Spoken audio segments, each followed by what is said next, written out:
And clear.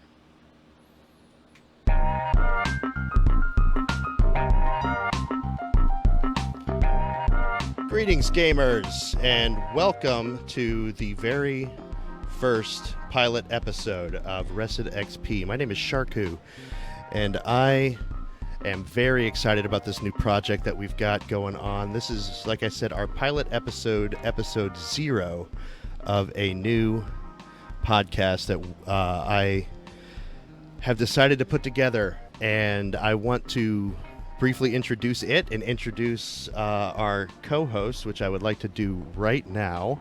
I have got together some of the coolest, most chill and awesome people on the internet to help me with this show. First of all, I've got, you may know him from his For Azeroth podcast or his second favorite podcast, my show, Merely a Setback. We've got Manny joining us. How you doing, Manny?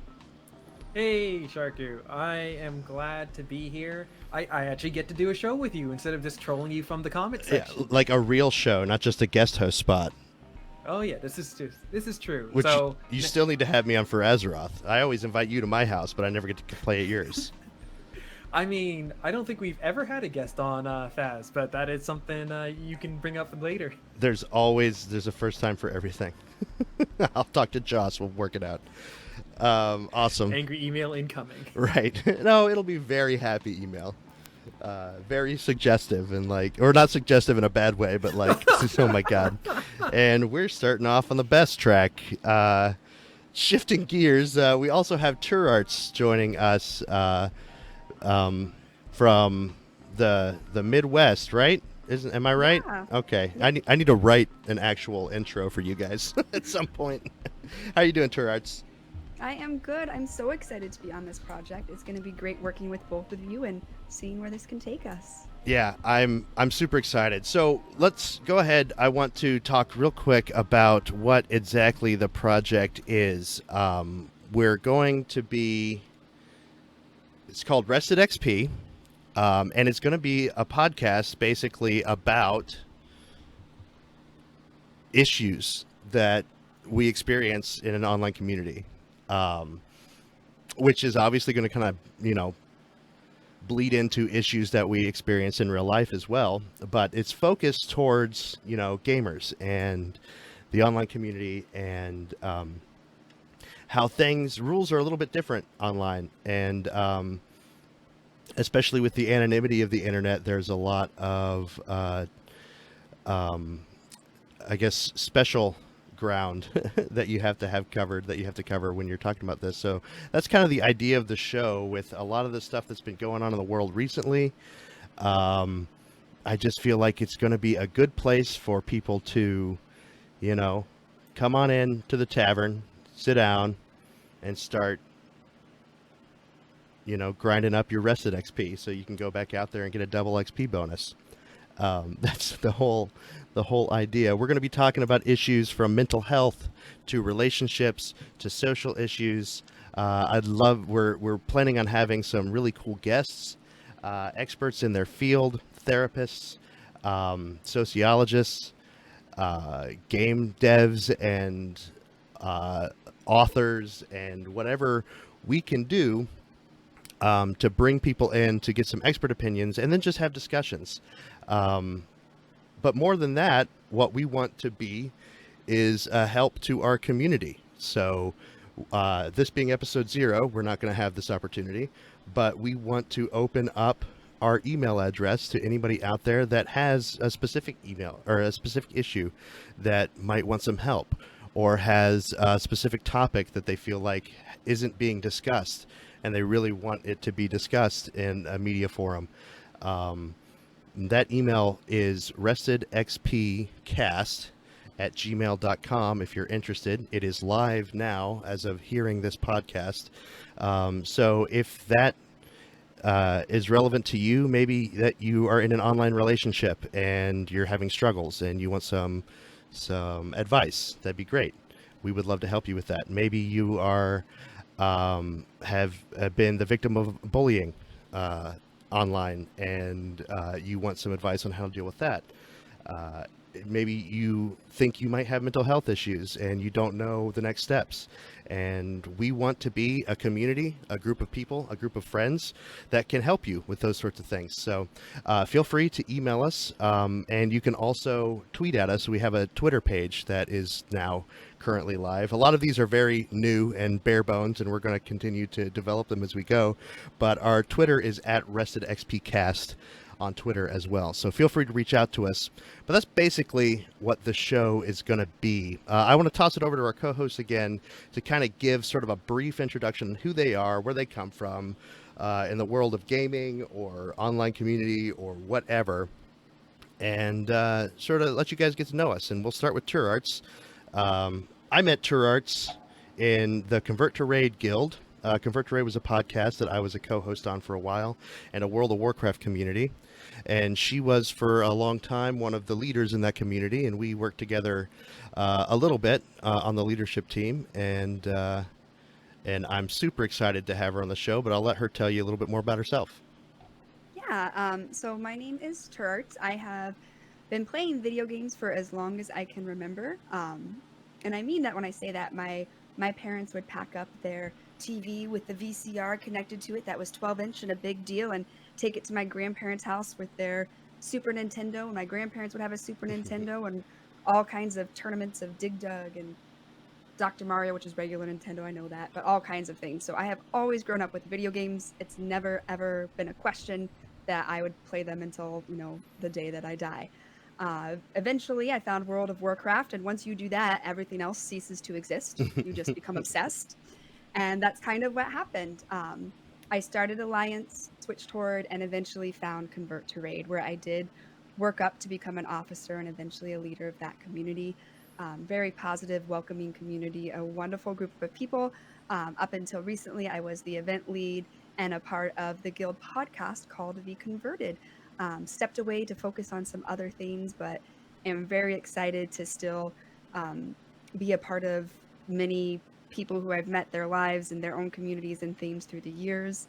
Outside of video games, as Sharky said, I live in the best state ever, Iowa. Um, it's not the best state ever, but I do live in the Midwest. We get all seasons. We wake up sometimes with our heater on and then go to bed with the air conditioning on. It is great. I am a mom. From some of the perspective of points we'll be talking about, I am divorced. I am dating again. And let me tell you, oh, the stories. It is fun. It is an interesting time to be single in this world. And, I have been diagnosed with PTSD. I grew up military. So I have, I think, a lot of interesting perspectives on the different topics that we can talk about and places the show can go. Awesome. I'm so excited to have you. And I can't wait to really get going.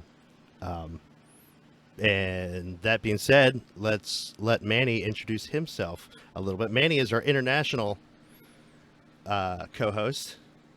It comes all the Yes. way from the great North State of Canada, the Maple Leaf State, right? Country? Oh, country. Oh, right. Sorry.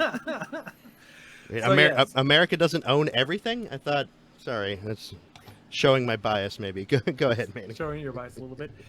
Yeah, so as everybody knows, my name is Manny. Go by Truven Manny on social media. But I am one of those people who actually uses their name on social media. Uh, it's been a very wild ride because I've only been in this field for a short period of time. Had a great time, like getting to know the community and running in circles with the lovely Turarts and of course Sharku. Um, and I'm very happy to be here and be able to like give my perspective on things. But the biggest thing that I want to say is that my perspective isn't special or unique. It's something that I just have the platform to share, and hopefully we get to use this to help uh, talk about issues that affect all of us. The biggest thing that I can say is that I'm just a gamer like everybody else. I started podcasting because a show that I loved went on hiatus, and I didn't want to handle that. And the host said, "Well, put up or shut up, and so I joined the cast. I also just, again, spend so much time talking with different people in the community that these issues are stuff that we all come across but don't know exactly how to deal with it. And video games, online personas, Twitter, and all of that. It's new, but it is now just part of our world, how everybody is interacting. We now interact with our social media superstars and politicians and sports stars primarily online now, rather than through old times where we would see them on the TV and see that interview, or where we would read an article about them. So the things that we are dealing with as gamers, I think, are maybe just a little bit ahead of the curve from the mass media or from the general populace, but is stuff that everybody is dealing with at some level these days. Yeah, yeah, I can't agree more. Um, and I'm really excited to have you on the show as well, Manny. It's going to be, uh, I'm so excited to get started. Before we do, we have a brief discussion topic that we want to talk about in this pilot episode, so you guys kind of get a feel of what our discussions might be. But I want to share a little bit about myself. My name is Brad Archer. You know me as Sharku. A lot of you. Some of you might know me as Brad, and that's cool. Up until this show, I really didn't talk about or mention my real name. Not for any particular reason. I don't know. It's just always, maybe we'll get into that on the podcast at one point, um, but that's who I am. And I have been, a gamer since I can remember. One of my family's prized possessions is a videotape of me when I was like 4 years old in 1984, or 1989. I would have been 4 years old, opening up a Nintendo and screaming, and running all over the house because I got a Nintendo for Christmas or something like that. And since then, it's just been video games pretty much every free moment that I have. But I went to school and got a degree in theater, went on to get a master's in fine arts in acting and directing. I taught at Appalachian State University in North Carolina. I taught courses on performance, and one of my favorite courses was a course that I taught on theater for social change. And I taught that course, did workshops on how to use theater to enact social change and to bring light to social issues. It was probably my favorite class that I actually got to teach. Even though I have such a love for performance, it was something that was transformative for me because I didn't know much about it going into it. And my faculty just like, hey, why don't you teach this class? And I'm like, I don't know anything about teaching. I mean, other than I know theater can educate and open minds, but I don't know specifics on. I did a lot of research and learned a lot of things, and we had a lot of fun doing it. So I'm sure that'll be brought up on the show at some point. Always had an interest in social justice and in trying to help people. Currently, I'm working at a facility for teenage boys that have gotten in trouble with substance abuse problems.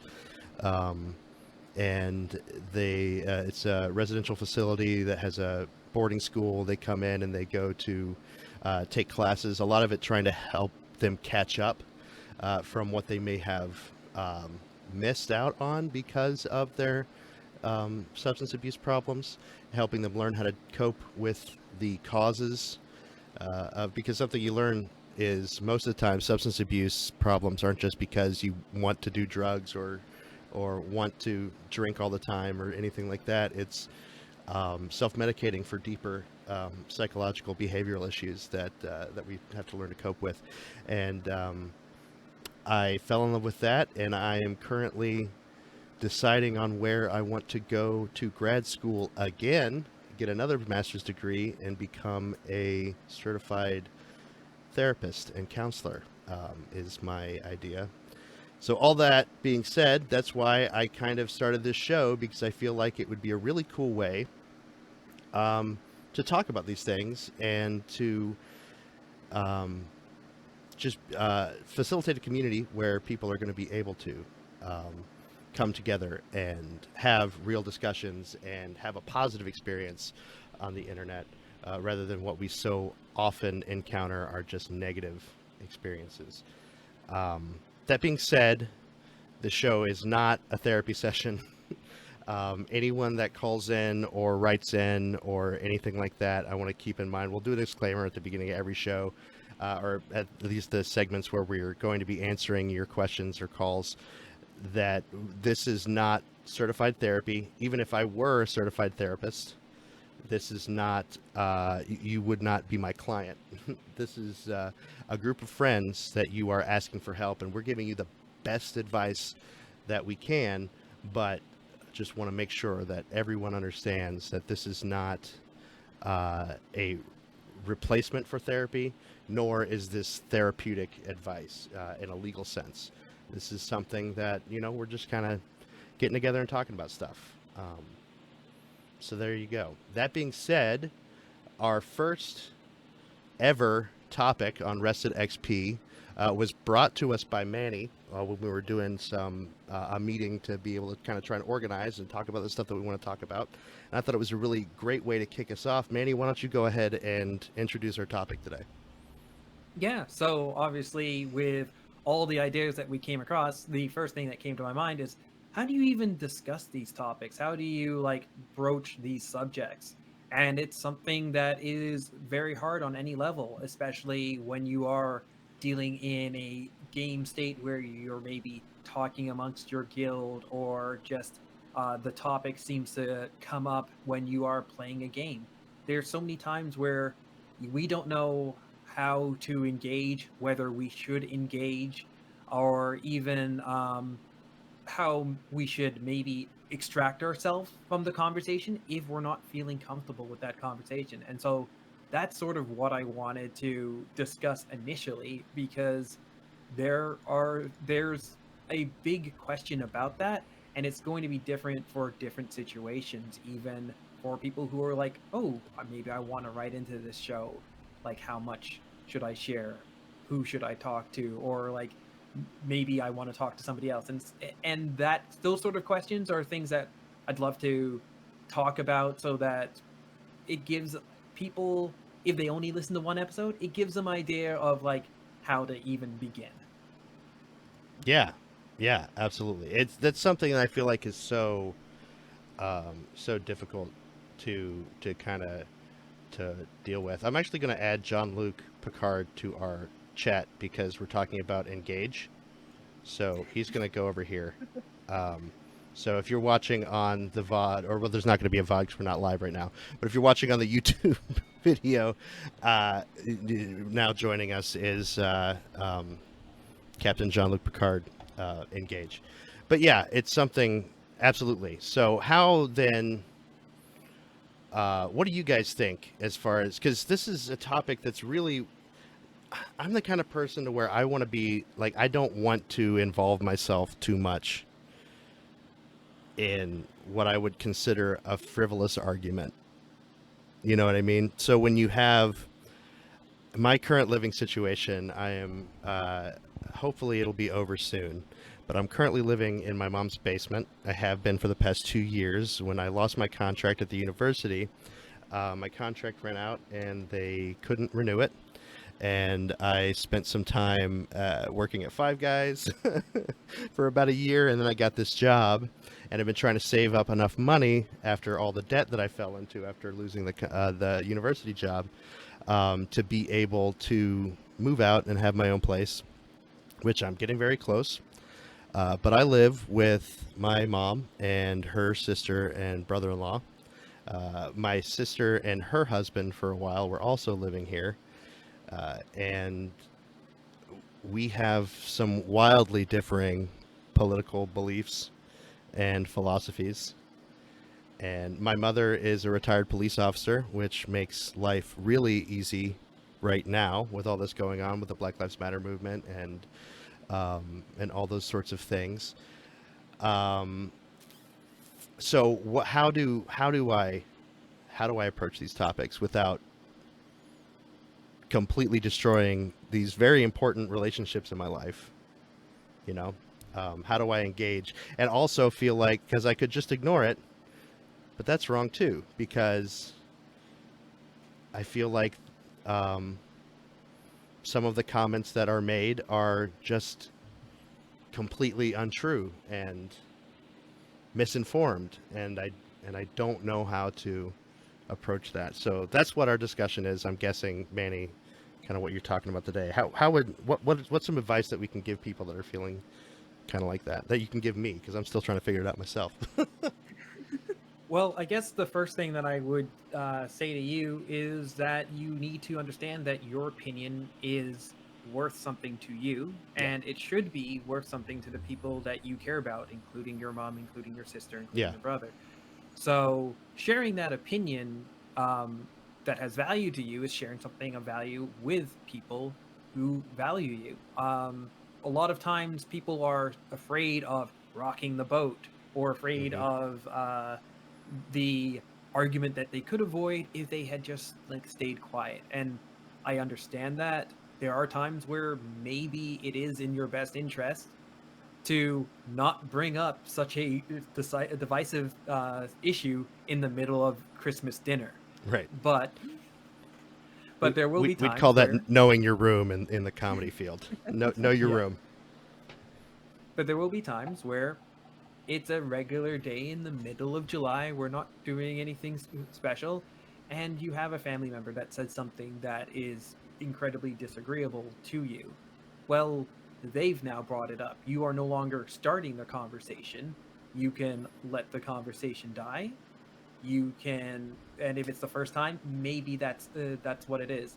But if they say something, maybe you follow up later in a way that Hmm. it wouldn't be a direct confrontation in front of everybody. Or Right. it could be something that it's like you do check and you're like, I don't really agree with that, but you can shoulder it for a later time. There's difference between saying like, okay, we're gonna have this out right now, Hmm. and I'm never going to talk about this. That's a false dichotomy that people need to break out of. You Right. can you can approach it later. You can even say like, I don't think that's really right to say. And if they continue to engage, then you reevaluate at that time. Yeah.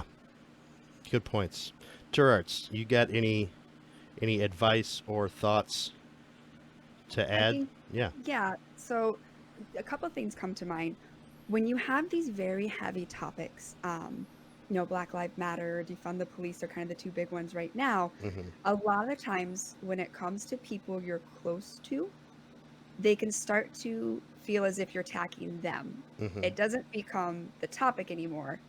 It becomes more about the people having it. And I think That's if a we could, perfect example. Sorry, I don't want to mean to yeah, cut you off, but for my mom in particular, who was a police officer up until very recently, which was a planned retirement. She didn't just like call it quits because of Black Lives Matter or anything like that. But yeah, whenever you bring up Black Lives Matter, she feels directly attacked. It's an interesting point. Sorry, I wanted to, but yeah, continue. that's fine. Because I'm in a adjacent boat to you. I don't want to say similar. My dad was a former police officer as well, but he Hmm. retired 10 years ago for medical reasons. Like he has said he would still be in it today if he could, Hmm. but he can't. And whenever we have topics in at his house, that sounds Catholic Irish upbringing coming up there. Yeah. But whenever we have topics back home, um, it he does tend to take it in a way that we're attacking him and we're not. So we steer clear of those topics knowing it's just better for everyone if we just don't talk about them. Yeah. But when it comes to friends or people who you can, sometimes there comes a point in a conversation where it's no longer about, you know, Black Lives Matter thing about it's about the two people and it starts to feel as if you're attacking. And I think if we can take a step back and recognize this is just a discussion, they don't really think I'm an awful person because I believe all lives matter. Or they don't think that I'm a left wing pansy because I believe Black Lives Matter. I'm trying to think Right. of good things I've heard lately, but I can't think of anything Or that's not. But they start thinking like that instead of at the discussion at hand. And that's, I feel like, a really important point, because we have the tendency, especially in those situations, to judge. It's human nature, right? Yeah. We're analysts at the core. Like, we're judging people based on what they say subconsciously, and we get to the point, and we in my um, private life, I've talked about this recently a lot, that we will um, judge someone to be a bad person because they've made a racist comment that a lot of times they don't even understand is racist, right? I know. Yeah. Um, and we make those judgments.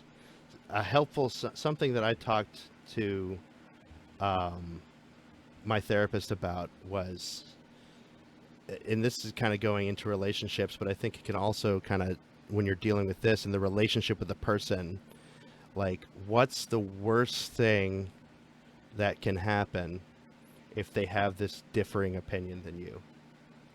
You know, what's the worst thing if my mom thinks, and I'm not saying this is necessarily true, but that, Black Lives Matter is the worst thing that's ever happened in this country, that the riots and all the violence that's going on, or perceived violence, or whatever, that it's all evil. Those people are bad. How does that affect my relationship, or who my mother is? Like, in the long run, I guess what I'm trying to get to is, can I not just step back and say, okay, I hear that you're saying this, and you have the right to believe that. I'm not going to say it's wrong. I'm going to say I disagree, but you have the right to believe that.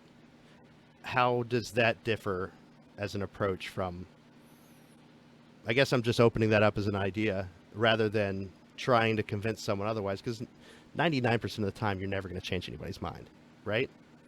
What do you guys think about that? I think if you go into a conversation thinking that it's a lost cause, then it is a lost cause. Yeah. If you want to share your idea and you think your idea is valid, then it should be valid. But like the biggest thing Hmm. that I want to point out of what you said is that you have to be willing to listen. Part of Hmm. engaging is that you have to be willing to show that you're able to listen, that you're able to change your viewpoint if they convince you, for them to even be receptive to listening to your viewpoint. Because if you're set in stone and like I'm right, well then the instant response is that they're going to dig in and go with you're wrong, and it's no longer about Hmm. any kind of idea or exchange of ideas. It's about, no, you're attacking my values, and I'm going to stand by my values. And so Yeah. I think that's the biggest thing that you can do on any kind of conversation, that maybe like even small conversations as well as big conversations, is take the time to listen. It's like when your mom says something along the lines that is regarding police officers, and you may have some sort of disagreement or a different take on that. Take the time, listen to her story, right? Hmm. Ask questions about it, and then say, well, what about this situation?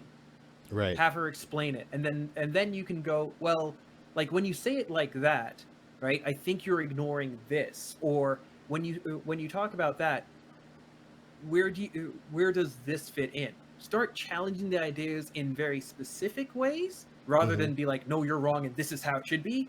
Like, see if you can find where their logic is in everything, or where their passionate beliefs are in that, and try and understand that. And once you understand that, and they know you understand that, then they're more willing to listen to you, and maybe they'll then you'll be able to tell them your beliefs and get them to understand your beliefs, and just from that exchange of understanding, you guys can come to some sort of consensus.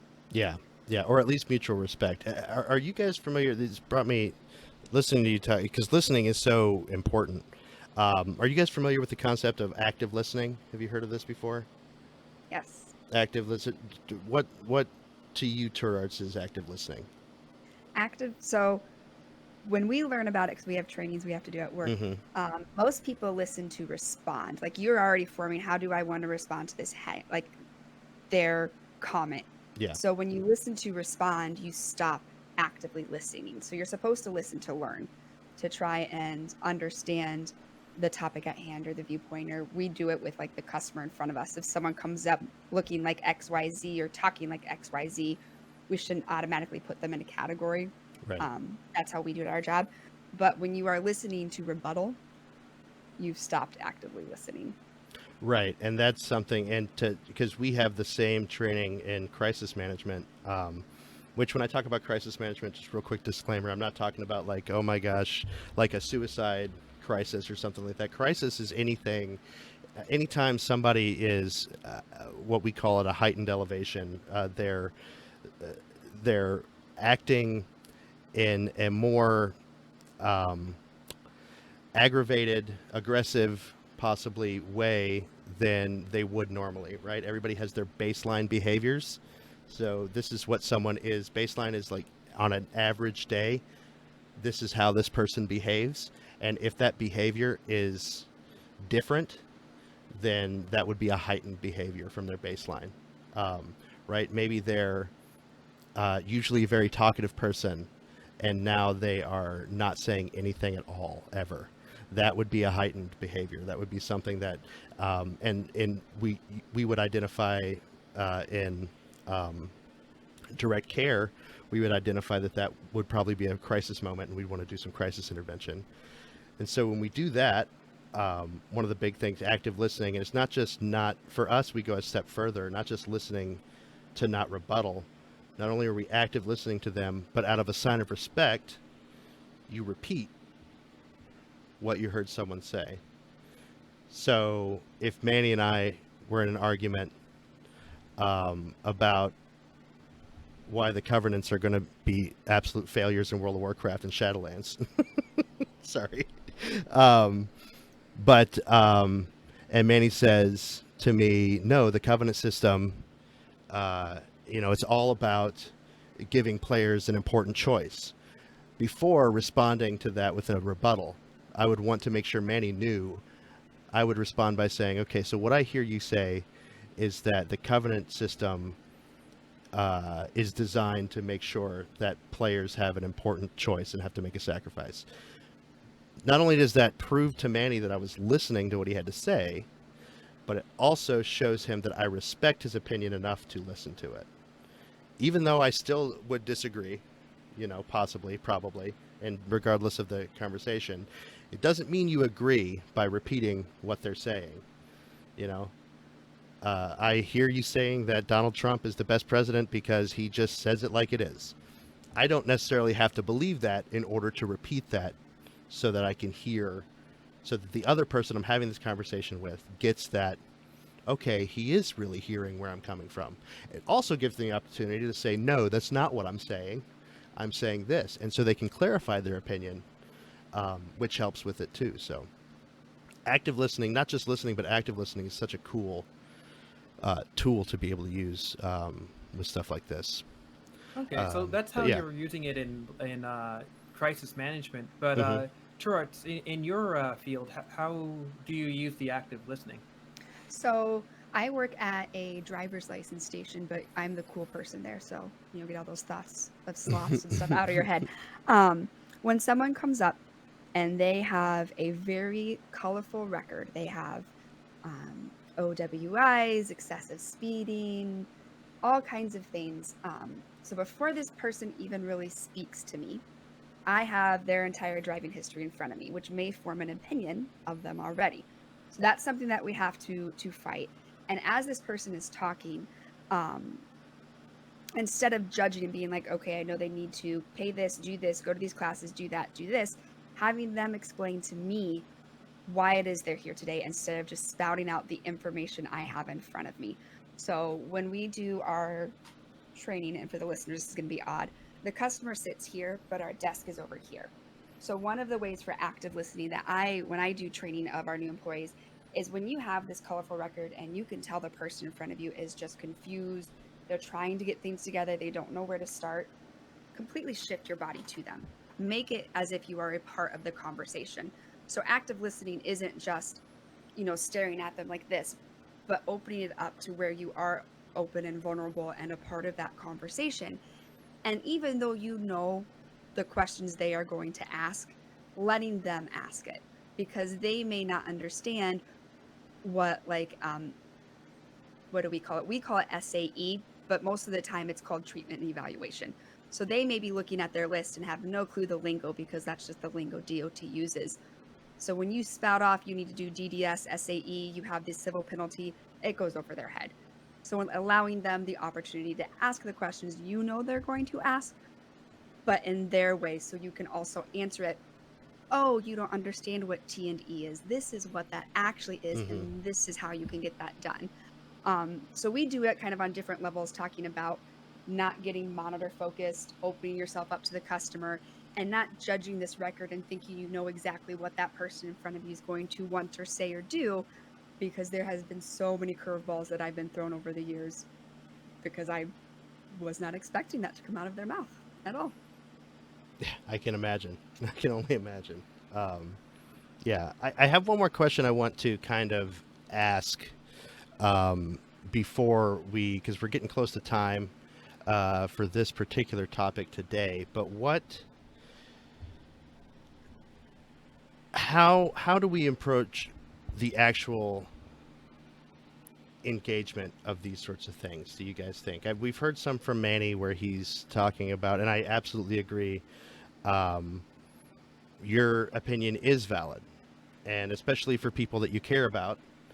And if they truly care about you too, it's going to be valid to them, even if they agree or disagree. Just like people that you love who have differing opinions, that opinion is still valid to you in a way that it's valuable, because they're valuable. Um, so how do we, if there's something that has been really, perhaps we're a shyer person, or we're someone, like I said, that doesn't like to rock the boat, um, deciphering when to bring these sorts of things up is one thing. But once we've decided that it's important enough that we need to have this conversation, what do you guys think are the best ways to go about that without setting the other, you know, I guess setting that conversation up for success rather than setting it up for failure? What do you guys think about that? Well, I'm going to say that the best thing you can do is talk about the ideas, talk about the issues. When you start talking about, like, you, Sharku, you said this and you think this, then you're automatically shifting it from from like the ideas and the issues to that person, and then Sharku, you then can become defensive. But if I Mm-hmm. say things along the lines of, like, when people talk about this, right? I'm thinking about this and this, and I don't believe that's ever really considered.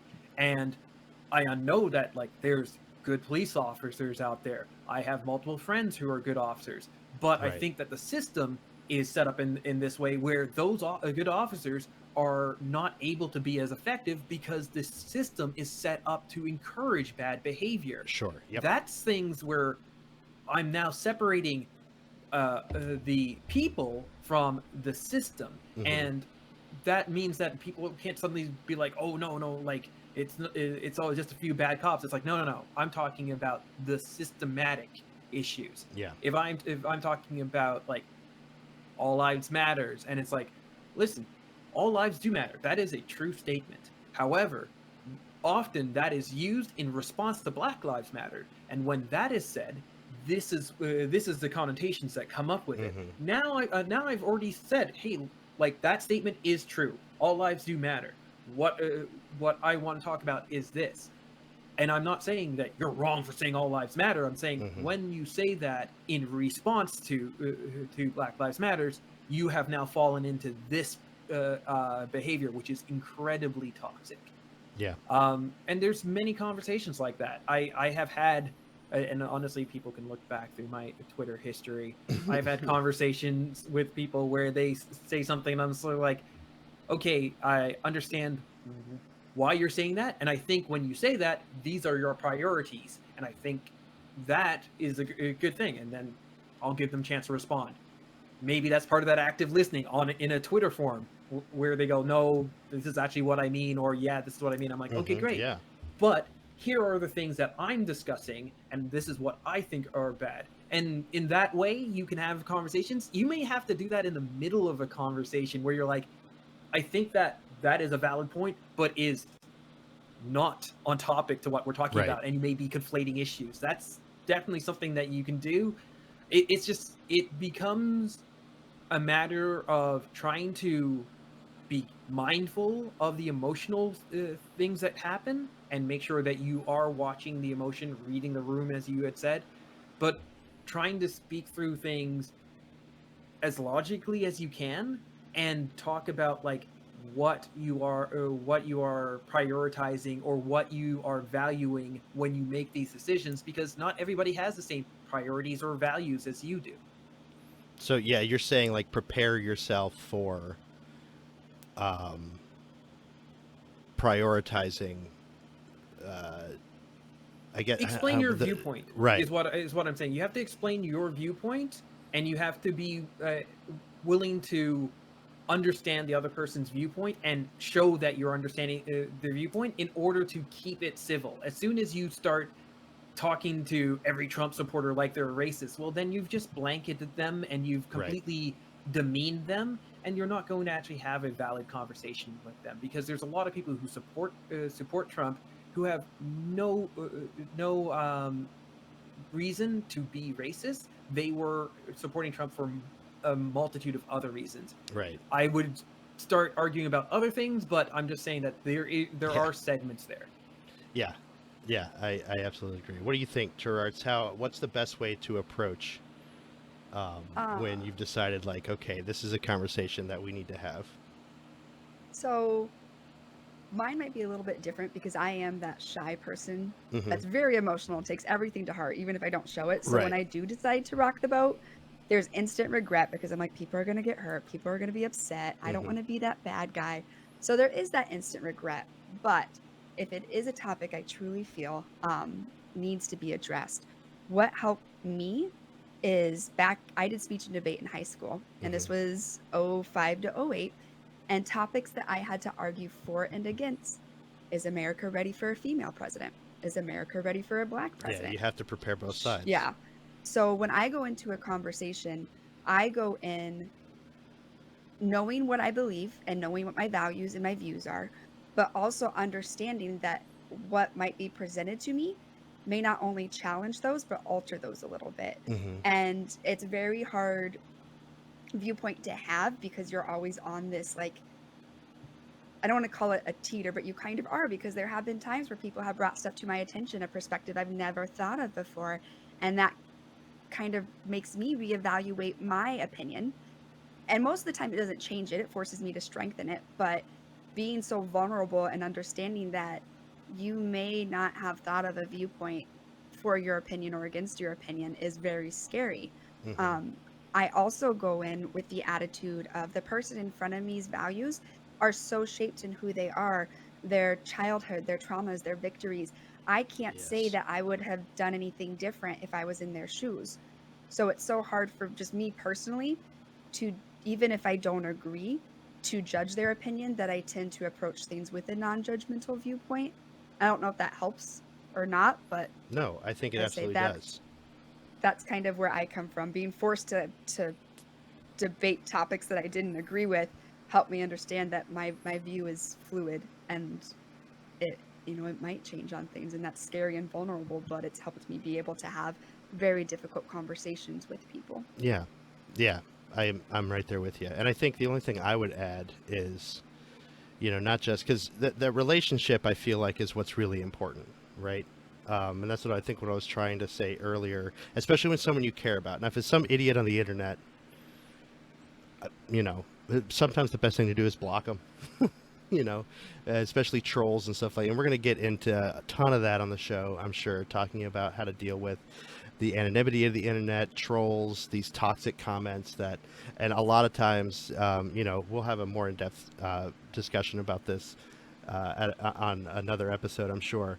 But my advice to that is just block them and ignore them. Like, don't get that out of your life. But today we're talking about people that we value that disagree with us, and our friends and our family. And so, keeping in mind that that relationship is important, and making sure that that relationship stays important, even though you need to be assertive and you need to share your opinion because your relationship is so important. If you don't, that would damage the relationship too, right? What we're trying to do here is save these relationships and try, once we get to the point to where I need to talk to you about this because it really bothers me. And we just need to, approaching it from that place, like Manny says, being assertive and making sure that you understand that your opinion has value. Turarts is saying, making sure that you understand the other side as well. Prepare yourself to think about the things that they're going to be saying, right? The arguments that they're going to be making, so you can understand that and try to reason that out from your perspective. That might help, in the argument. Actively listening and making sure that we're going back and forth and the other person knows that we're not just trying to sell them on our ideas, but we're trying to understand theirs. And I would just add, like, to set it up, make sure that you're in the right place and right time, right? Like, I think it was mentioned earlier, in the middle of Christmas dinner or whatever is probably not the right place and the right time. Make sure that you're taking, I call it taking the temperature of the conversation. If it gets too hot, we need to take a break. Not necessarily. Add that. Yeah, not necessarily like me and my girlfriend are fighting and we're going on a break, right? The Ross and Rachel, I was on a break. I'm not talking about that. I'm saying we need to put. It reminds me of, if anybody watched How I Met Your Mother. Lily and Marshall used to put their arguments on pause.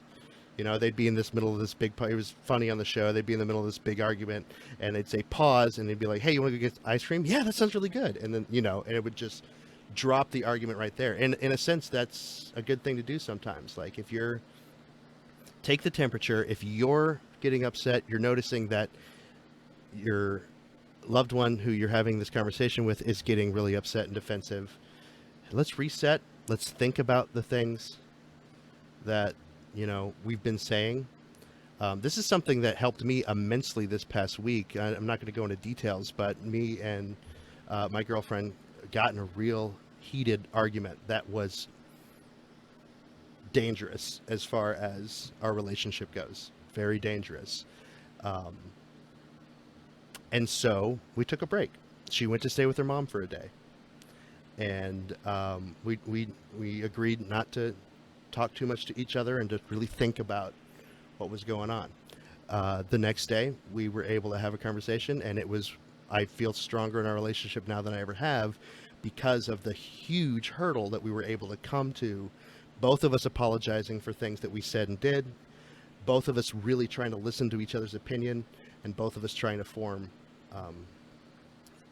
something. So timing and location and emotional awareness is super important. You don't want to go into one of these arguments hot, and you don't want to leave. You don't want to leave one of these arguments hot.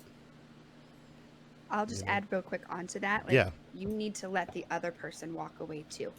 You getting the last word in or whatever is not important. If that person stands up or whatever and says, you know what, I just need some space right now on this, don't go after them. Don't try and finish that argument. In the moment, you're very emotional, temperatures are high kind of thing, but you have to recognize that this is done for now.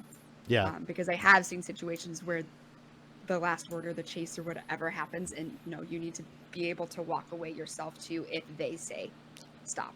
A key phrase that I use is kind of hokey, and they might pick up on it being hokey, or like our guys used to be like, that's therapeutic bullshit. That's how they talked about it. Like they could pick up on when we were being, but I like to always, the last word isn't part of the argument. The last word is always, I love you and I respect you. Make that the last word rather than adding that extra thing on. I understand. I love you and I respect you. We'll talk about this later or whatever. I love you and I respect you. Thank you for having this conversation with me. Make something like that the last word, and you're never going to have to argue. It's not about who had the last word. It's not about who gave the final rebuttal. That way, there's not necessarily a winner to the debate. It's just thank you for talking with me. I love you and respect you. Speaking of last words, anything you got to add, Manny? You've been quiet for a minute. I would say allowing other people to talk would be good, so that they can. I feel know that they're judged. being heard. I feel judged by that because I've been rambling on for the last 20 minutes. Go ahead. Sorry. No, that's part of it. The only way you can active listen is to listen in the first place. So if you are talking about something and maybe you feel very strongly about your opinions, but you may also have the self-awareness to know that it is not an opinion shared by everybody, asking somebody what they think about it would immediately allow them to be like, okay, this person actually cares, and they can start sharing them. It would start the conversation without the other person feeling very scared to engage in that conversation, without them feeling shy and feeling that they don't want to share their opinion. Yeah. Because you are now just asking. Yep. I agree. All right. I think that's going to do it. I'm going to bring up a little bit of that cool music that I had running earlier as we get out of here. Thank you guys so much. I'm super excited about this show. We're just getting started. There are infinite conversations that we can be having, and I think this is just a really, really important thing for me that's happening right now. Yeah, let's do this. Where can people find you if they want to? As far as I know, you guys are gamers. You might be streaming, might be on social. What can we share? Manny, how about you first? Okay. So, for anybody who wants to find me, you can track me down on Twitter and Twitch. That is True Villain Manny, true without the E. You can also find other shows that I do, like For Azeroth and more coming soon, over at warcraftradio.com. And, of course, I'm going to be right here on this show, so please join us in the Discord and send in those emails. We will have those in the details for the YouTube video. Yep, absolutely. Turarts, how about you? Where can we find you? Yeah, so I am on Twitter and Twitch at Turarts. That's Turarts. I tend to pop up here and there in other random podcasts and things, so you may see me out and about in the WoW and gaming universe. Awesome. And I am Sharku. You can find me on Twitter at Sharku_CTR. You can also find me on my World of Warcraft lore and storytelling podcast, Merely a Setback. Check that out, setbackpodcast.com. We have a lot of fun. I want to give a special thanks to our producer, Hannah Johnson, who is beautiful and talented and has amazing taste in men. She's my girlfriend. But big thanks to her. And I want to also give a special thanks to Jules Scott, who was the inspiration for me behind this podcast. All that she's done in the gaming universe to help other people. Her show, Torn Think Tank, quite literally saved my life, and I wanted to give a special shout out to her for this first episode. But other than that, I think we're going to get out of here. Real quick, we have set up a Patreon. If you enjoy this show, want to keep it coming, we have to. It does cost a little bit of money to produce podcasts, so if you're willing to share some of your money, we don't have any Patreon goals or anything. It's very bare bones, but if you like what we do and want to be part of it, you can get in at the very beginning and go ahead to patreon.com/restedxpcast and share your donations there. We really appreciate any donations that you give. Also, once we put this on up on podcasts and stuff, make sure you 5-star review it. Give us a great review so we can share this with the world. I think that's about it. We don't have a tagline officially, but I'm just going to say, be kind to everyone, please. We'll start with that. Thank you so much. We'll see you guys next time.